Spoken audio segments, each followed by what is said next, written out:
Assalamualaikum warahmatullahi wabarakatuh. Jumpa lagi dengan Ibu Cia di sini di mata pelajaran Pendidikan Agama Islam. Oke anak-anak, sebelum lanjut ke materi inti, kita sama-sama berdoa yuk supaya pembelajaran pada pagi hari ini bisa kita pahami dan bisa mendapat berkah dari Allah Subhanahu wa taala.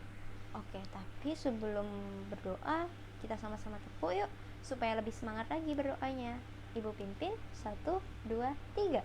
Tangan ke atas, tangan ke samping, tangan ke depan, dilipat tangannya. Oke anak-anak, pintar banget nih. Kalau udah dilipat tangannya, berarti tandanya udah harus siap dong untuk berdoa. Yuk berdoa sama-sama dengan ibu. Kita mulai. 1, 2, 3. Bismillahirrahmanirrahim. Raditu billahi rabba wa bil islami dina wa bi muhammadin nabiyya wa rasula rabbi zidni ilma warzuqni fahma amin. Alhamdulillahirabbil alamin. Semoga pembelajaran tadi pagi hari ini bisa bermanfaat untuk diri kita sendiri. Amin. Oke anak-anak, yuk kita sekarang lanjut ke materi intinya. Anak-anak boleh buka bukunya halaman 21, buku cetak, buku paketnya ya anak-anak. Oke. Kalau udah dibuka, anak-anak boleh lihat dulu tuh. Kira-kira pembelajaran pagi hari ini bagaimana sih? Ada yang bisa kasih gambarannya atau konsepnya? Yang boleh atau yang bisa boleh tunjuk tangannya. Oke, saya ini benar banget. Nah, pada pagi hari ini kita mau bahas tentang beriman kepada malaikat-malaikat Allah. Nah, kalau kata Zaini malaikat itu tercipta dari cahaya, bener banget yang dibilang sama Zaini. Tapi di sini ibu mau nambahin sedikit, kalau malaikat itu adalah sosok yang sangat patuh kepada Allah Subhanahu wa taala, sehingga perintahnya dikerjakan dan larangannya tidak dikerjakan. Ayo anak-anak, siapa yang di sini mau mencontoh sifat dari malaikat yang selalu tunduk kepada Allah Subhanahu wa taala? Semoga diri kita sendiri termasuk orang-orang yang selalu tunduk pada Allah Subhanahu wa taala. Amin amin amin ya robbal alamin. Oke anak-anak, di sini ibu punya sajian materi dari PowerPoint. Nah, anak-anak boleh lihat dulu tuh. Sekarang ada yang tahu nggak beriman kepada malaikat Allah itu bagaimana sih? Kalau tadi kata Zaini malaikat itu adalah dari cahaya, sekarang beriman kepada malaikat-malaikat Allah. Nah, kira-kira pemahamannya bagaimana sih? Ada yang bisa jawab, boleh tunjuk tangan. Oke, di sini ibu mau jelasin ya, karena nggak ada yang tunjuk tangan. Sekarang ibu mau jelasin. Nah, beriman kepada malaikat Allah itu artinya kita harus percaya kalau malaikat itu tuh ada, keberadaannya tuh ada di sekitaran kita. Walaupun tidak nampak dengan mata kita, tapi yakinlah malaikat itu selalu mengawasin kita walau dimanapun kita berada, entah yang di sebelah kanan, di sebelah kiri, ataupun dalam kehidupan kita sehari-hari, pasti ada peran malaikat di kehidupan kita. Nah, oke anak-anak, sekarang kita lanjut. Nah, di sini ibu mau kasih konsep dari beriman kepada malaikat Allah. Di sini ibu punya 4 sajian konsep beriman kepada malaikat Allah. Sekarang kita masuk ke konsep yang pertama, yaitu sebagai orang Islam atau orang Muslim, kita harus percaya dengan keberadaan malaikat. Nah, di sini kita harus percaya kalau malaikat itu ada di sekitar kita dan keberadaannya itu memang ada, melekat dalam kehidupan kita sehari-hari. Artinya kemanapun dan dimanapun kita selalu diawasi oleh malaikat. Walaupun kita tidak bisa melihat malaikat, tetapi malaikat bisa melihat apa yang kita lakuin setiap harinya. Entah yang kita membantu orang tua atau kita melakukan suatu hal yang tidak baik, malaikat pasti tahu, karena malaikat itu istilahnya adalah tentaranya Allah atau seperti asistennya Allah. Jadi ketika Allah memerintahkan untuk mengawasi kita umat muslim, tentu malaikat akan melaksanakan semua perintahnya Allah. Nah, konsep yang kedua itu ada 10 nama malaikat yang wajib kita ketahui beserta tugasnya. Dan yang ketiga adalah malaikat itu merupakan rukun iman yang kedua, atau beriman kepada malaikat Allah itu merupakan rukun iman yang kedua. Artinya setelah kita percaya kepada Allah, kita juga harus percaya kepada malaikat Allah. Kalau misalnya Allah nggak ada, malaikat pun juga nggak ada. Tuh anak-anak. Jadi kita harus percaya semua apa yang sudah diciptakan oleh Allah dan semua apa yang sudah berikan Allah kepada kita. Oke anak-anak, lanjut ke konsep yang terakhir. Malaikat adalah sosok yang gaib yang diciptakan dari cahaya. Walaupun tidak bisa kita rasakan, tidak bisa kita sentuh, tidak bisa kita lihat ataupun raba, tapi kita juga harus yakin dan percaya bahwa malaikat itu ada di sekitaran kita. Ke slide selanjutnya ada pengertian kepada malaikat Allah. Nah, di sini malaikat Allah. Ayo, siapa yang tahu maksudnya bagaimana? Oke, Aulia benar. Malaikat itu adalah sosok yang diciptakan oleh Allah dari cahaya.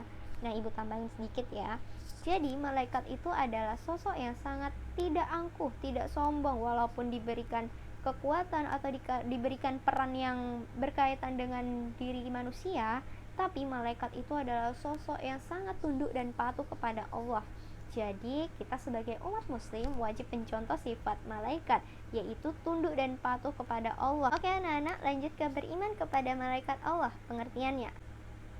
Nah, beriman kepada malaikat Allah ini artinya kita harus percaya bahwa keberadaan malaikat itu benar adanya. Nah, kalau kita mengaku Islam, kita mengaku punya Tuhan ya Allah, kita mengaku bersyahadat, tapi kita nggak mengakui keberadaan malaikat. Nah, itu pasti akidahnya ada yang kurang, karena malaikat itu adalah satu kesatuan dari akidah Islam. Jadi kita harus percaya baik Allah, baik malaikat, baik kitab-kitabnya, baik nabi dan rasulnya, baik keseluruhan aspek-aspek yang mengandung dalam agama Islam. Oke anak-anak, jadi anak-anak harus percaya dengan keberadaan malaikat. Lanjut, ada yang mau ditanyain untuk pengertian malaikat dan beriman kepada malaikat Allah? Yang mau bertanya silahkan boleh tunjuk tangannya. Ini Ibu punya 7 sajian tentang sifat-sifat malaikat Allah. Yang pertama adalah malaikat itu tidak makan, tidak minum, dan tidak tidur. Artinya kebutuhan malaikat itu berbeda dengan manusia. Nah, dari wujudnya saja sudah berbeda dengan manusia.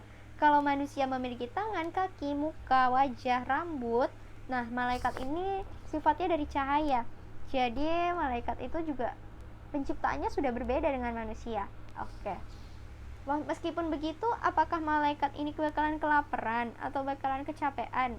Enggak pastinya, karena Allah sudah menciptakan malaikat itu sedemikian rupa sehingga tidak memerlukan makan dan minum. Artinya walaupun tidak makan dan minum, malaikat itu bakalan tetap ada.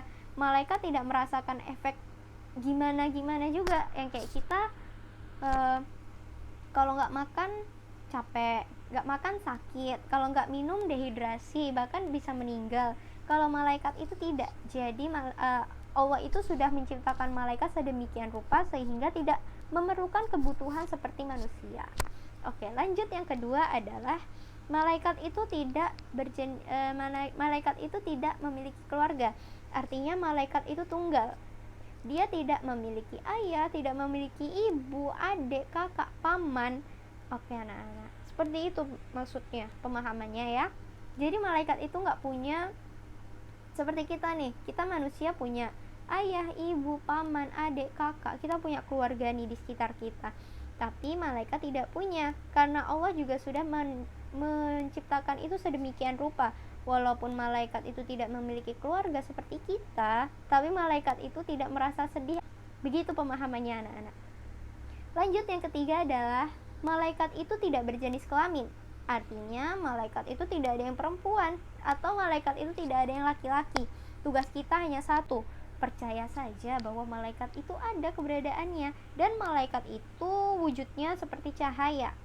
Oke anak, selanjutnya sifat-sifat malaikat yang keempat adalah malaikat itu adalah sosok yang sangat taat kepada Allah Subhanahu wa taala. Artinya perintahnya dikerjakan dan larangannya pun ditinggalkan. Semoga kita senantiasa menjadi pribadi yang selalu tunduk dan taat kepada Allah Subhanahu wa taala ya anak-anak. Nah, selanjutnya yang kelima ada malaikat itu senantiasa bertasbih kepada Allah setiap detiknya.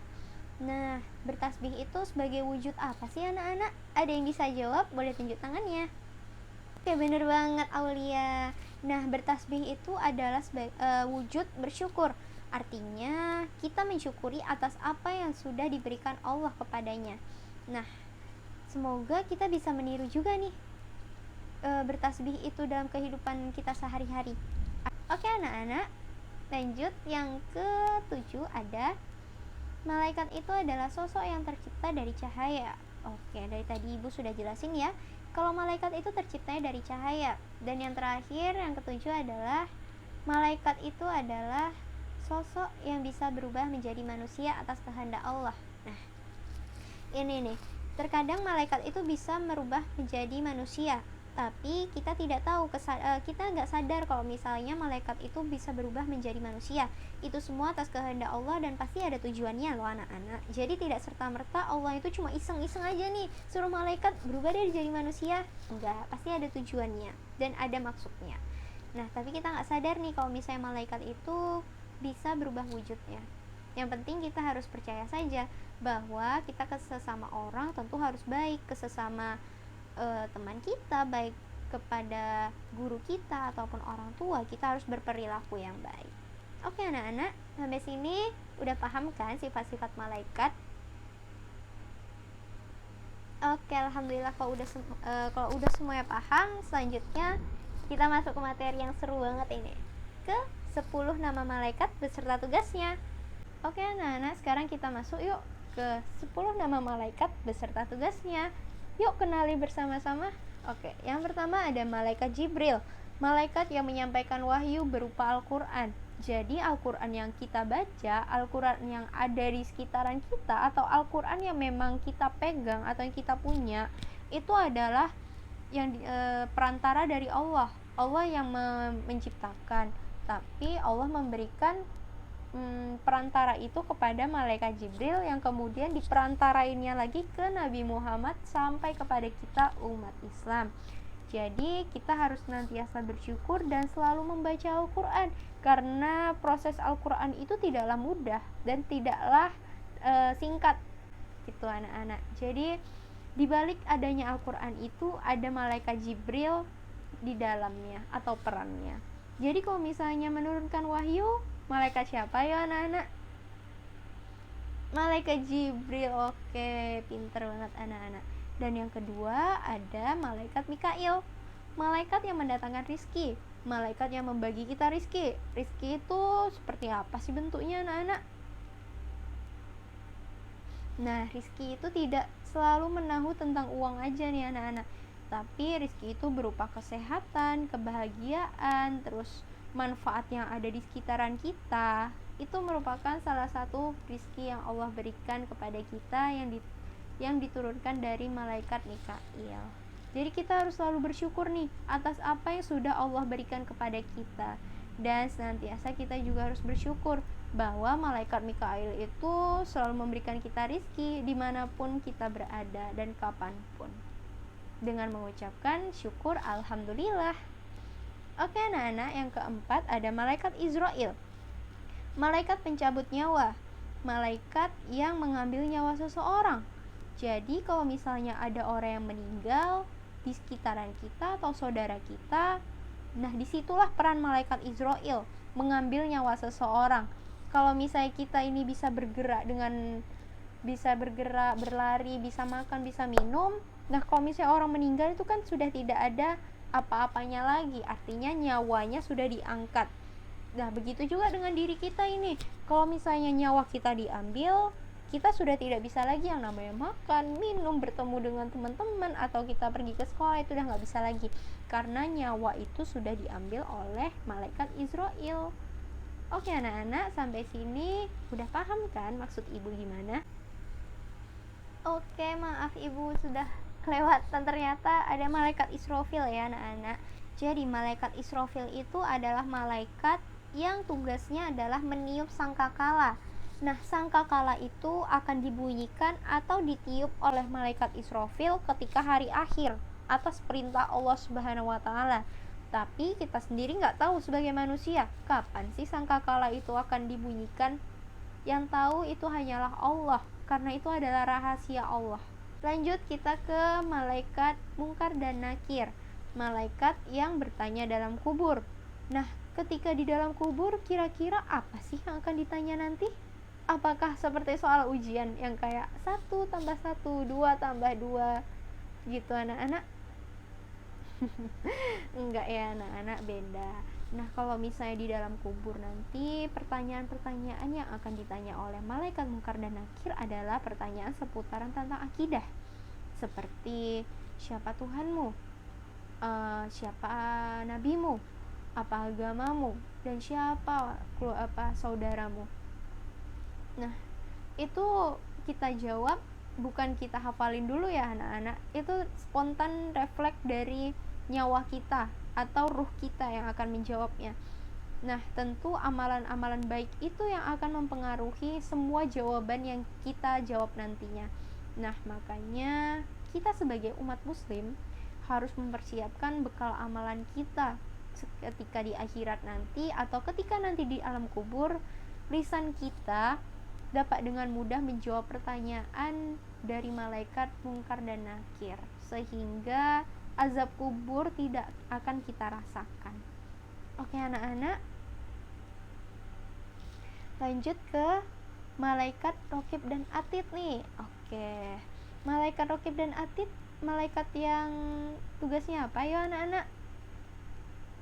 Bener, pencatat amal perbuatan. Nah, tapi Raqib dan Atid ini berbeda ya mencatatnya. Kalau malaikat Raqib itu mencatat amal baik yang berada di kanan kita, dan malaikat Atid yang berada di kiri yang mencatat amal buruk kita. Amal baik itu yang seperti apa ya anak-anak? Oke. Belum ada yang paham ya. Jadi malaikat yang mencatat amal baik itu adalah malaikat yang apabila kita melakukan sesuatu hal yang mendatangkan pahala, contohnya kita baik sama orang tua, kita memberi makan kucing, atau kita berbaik sangka, atau kita menolong teman kita, itu adalah perbuatan baik yang akan mendatangkan pahala, sehingga malaikat Raqib lah yang akan mencatat amal perbuatan kita. Begitu juga dengan malaikat Atid. Kalau misalnya nih kita jahat sama temen, kita dorong temen, atau kita buat temen nangis, itu kan perbuatan yang tidak baik. Artinya perbuatan tersebut adalah perbuatan yang tidak mendatangkan pahala. Justru malah kita menzolimi teman kita kan, karena teman kita sampai nangis kan gara-gara kita. Jadi malaikat Atid lah yang akan mencatat amal perbuatan buruk kita. Oke anak-anak, jadi sampai sini udah banyak kan tugas-tugas malaikat yang berkaitan dengan kehidupan kita sehari-hari, dan malaikat itu pasti akan mengawasi kita dimanapun kita berada, kapanpun. Oke, lanjut ke malaikat yang ke-9 dan ke-10. Ada malaikat Malik dan Ridwan. Malaikat Malik yang tugasnya adalah menjaga pintu neraka.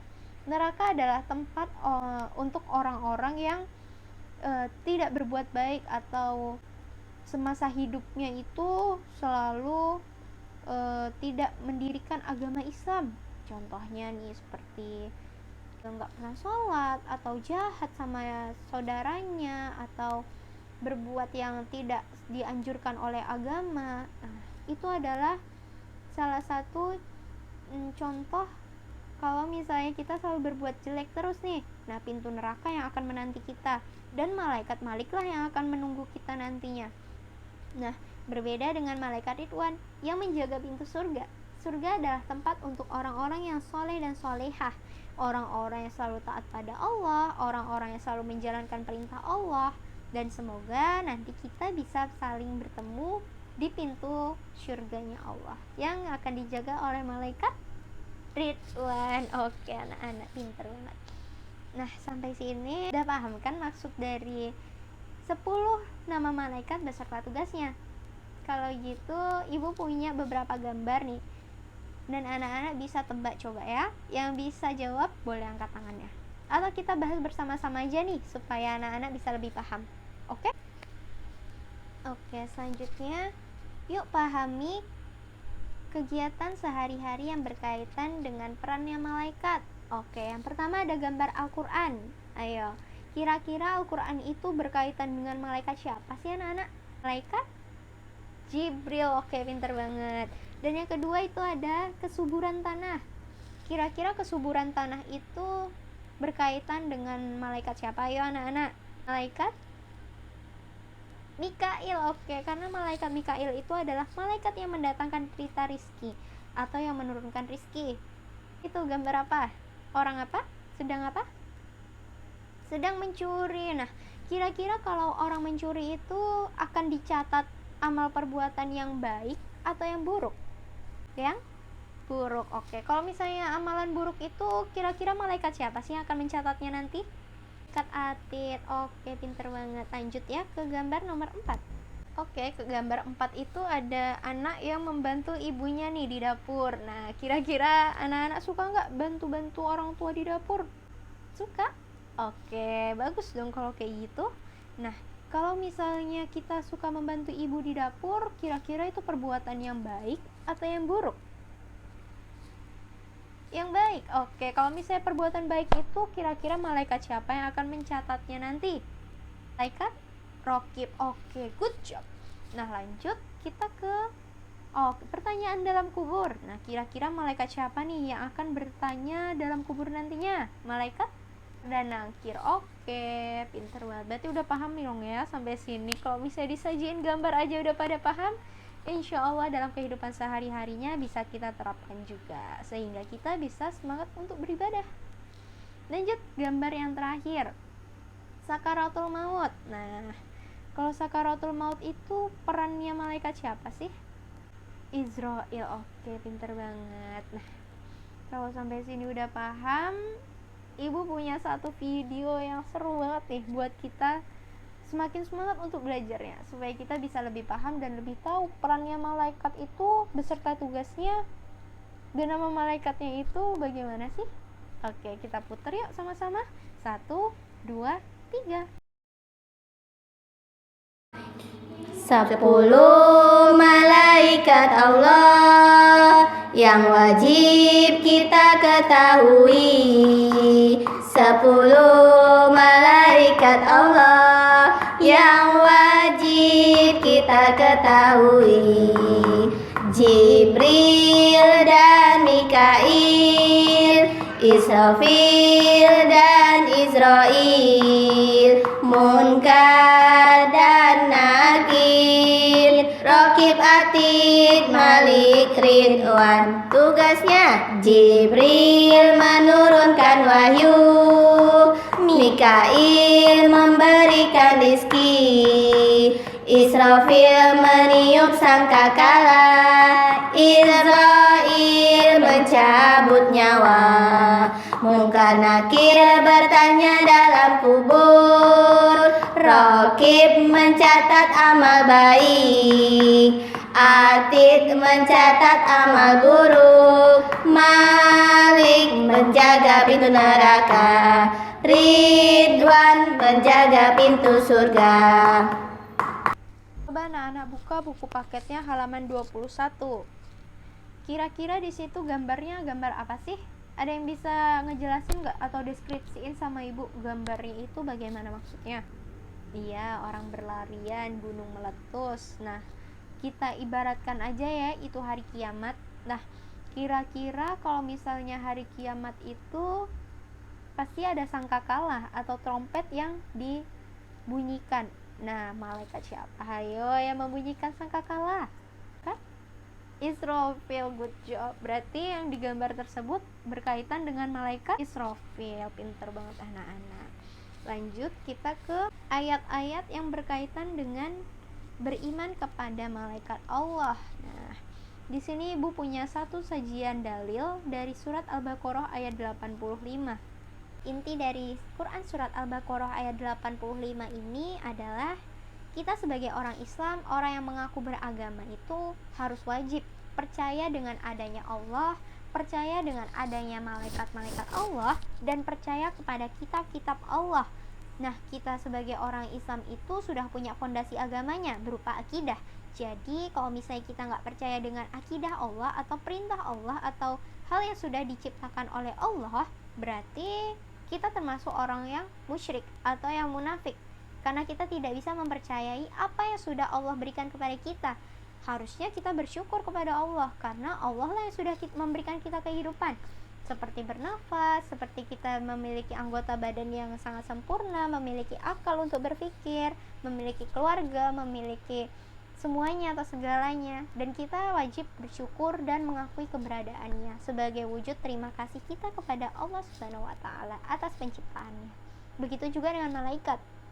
Ya anak-anak, hikmah beriman kepada malaikat Allah. Nah, yang pertama adalah selalu termotivasi untuk melakukan perbuatan baik. Nah, karena malaikat itu sejatinya adalah mengawasi kita dimanapun dan kapanpun. Jadi malu dong kita kalau sama malaikat. Walaupun kita sendiri, malaikat itu juga mengawasi kita loh. Buktinya malaikat Raqib dan Atid itu selalu berdampingan dengan kita. Karena malaikat Raqib dan Atid itu adalah malaikat yang selalu mencatat amal perbuatan kita, baik itu baik maupun buruk. Nah, jadi kita selalu termotivasi untuk selalu beribadahnya semangat nih. Lanjut, yang kedua adalah menghindarkan diri kita dari perbuatan buruk. Nah, kalau misalnya kita udah tahu peran-peran malaikat itu seperti apa, harusnya kita bisa menjaga diri supaya kita bisa terhindar dari perbuatan dosa. Nah, yang terakhir adalah kita harus meniru sifat-sifat malaikat seperti tidak angkuh dan selalu taat pada Allah Subhanahu wa taala. Nah, itu anak-anak hikmah dari beriman kepada malaikat-malaikat Allah. Sampai sini ada yang mau ditanyain? Aku anggap semua sudah paham, dan kita lanjut mengerjakan tugas ya anak-anak. Di halaman 26 sampai 27. Di yang 26 itu ada ayo berkreasi, menjodohkan peran malaikat dengan nama malaikatnya. Yang di ayo berlatih itu ada kolom tabel 5 soal. Anak-anak isi sesuai dengan jawaban anak-anak. Selanjutnya ada kolom pilihan ganda 5 soal. Anak-anak bisa langsung isi aja di buku paketnya. Minggu depan kita bahas dan kita ambil nilai dari halaman 26 sampai 27 itu ya anak-anak. Tugas untuk minggu depan. Oke? Sampai sini ada yang mau ditanyain? Ibu rasa semua sudah cukup dan waktu kita sudah habis ya. Cukup sampai di sini. Kita ketemu lagi di minggu depan. Sampai jumpa lagi. Assalamualaikum warahmatullahi wabarakatuh.